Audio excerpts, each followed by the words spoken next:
Hello! Well, I'm Ines and I'm gonna be staying in Prague for 3 months for my exchange. So far, I've been here for 2 weeks and I already have 5 first impressions to share with you. First, I'm gonna comment on the weather. When I first came here, it was summer, like hardcore summer, like so hot, like you couldn't even look, like they don't have air condition, of course, in this room, so I was like dying. But I really enjoyed it. We even went swimming in the river, which is like really funny. But eventually, like after a week, it started being a bit rainy and cold, so we started, wearing coats. And now it's getting warm again. I don't really know. I like it, but it's really weird. Like I go out in the morning with a scarf, and in the evening, like in the afternoon, I need to, take it off, and in the evening again, I put it on again. It's really fun. Let's talk about the language. The language is difficult. You can still try to communicate in English with people, but it's not always the case.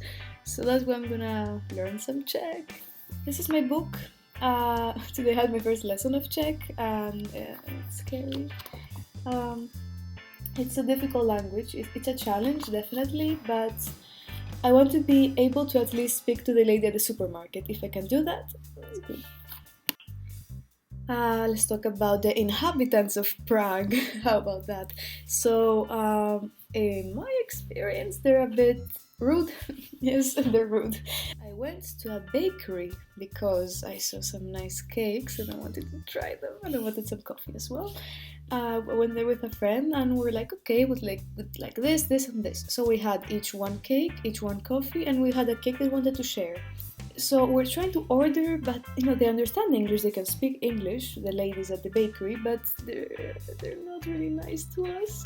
We're like trying to figure out how much to pay, and it was like chaos. They were like screaming at us. They were like, oh, okay, this how much, what are you taking, It was so confusing because they were screaming at us. Like if they were more chill, would have been fine, but they were like screaming, and so in the end we paid like a bit more than what we have to, which wasn't nice of them.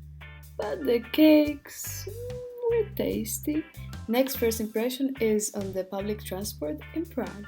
The city has trams and metro and buses, which I think is very organized. And actually trams are really efficient, like they come like every 5 minutes, at least the tram I take, like every 5 minutes, and there's even like night tram, so it's like 24 hours running, which I think is amazing. Should be like everywhere.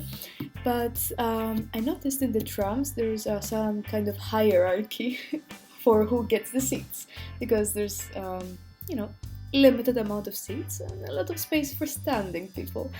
How can I explain this? Okay, at the bottom of the hierarchy pyramid, you have students. After that, you have young adults and adults who are like 50s, 60s maybe. After that, you have kids. If a mother comes in with a kid, you should let your seat to the kid, because kids can like fall down or something, then they have to sit down, or maybe so they don't run around. I don't know, but kids like always are led to the seats. If all these people are next to an old person, the old person gets the priority. I think I'm making this so complicated. Okay, well, there's like old people, kids, then adults, then students. At the bottom, students are like with me. Last thing I want to talk about, it's something I noticed and has been troubling me a bit. I haven't really talked to this about with anyone, but I've been to many countries, many places, Europe, out of Europe, and public toilets are usually goes like this. You go in, there's like the sinks, there's the stalls, and you come in, there's the toilet paper, and some kind of trash bin, right? Like these three things inside the stall. But no, in Prague, apparently not. It's only the toilet. So if you want to have paper, like outside where the like common area is, let's say, you have this big paper dispenser, so you take as much paper as you think you're gonna need. You take always more because so you take this with you in, do your business.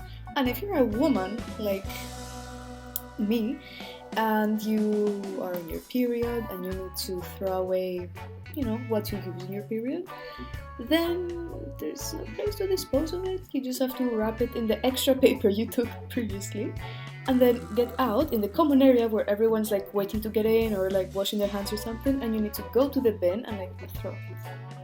So it's kind of a walk of shame. You're like, okay, well, my little packet of tampon, I need to go throw it out. And I don't like that. I'd rather have like the paper inside, use as much as I need. I don't use that much, but it's good to have extra, like if you want to wrap something and then throw it in the bin, which is not there. So that has been weird to me. So that was it. I hope it wasn't too long or too confusing to you, but I'm still getting used to the life here, and in the future, like in a couple months maybe, I will give you an update of things I find weird, things are different in other places, things I will update you on how I'm doing with the language, and other things I find weird along the way. So maybe this helps you as a guide when you come to Prague, so you can be prepared and know what to expect. I've been using the webcam for this video, so I'm trying to look into the webcam, but at the same time there's like a screen of me, so I can't help but look at me. So I'm really sorry. I hope you liked the video, and hopefully you can subscribe for my next video. Yes, see you!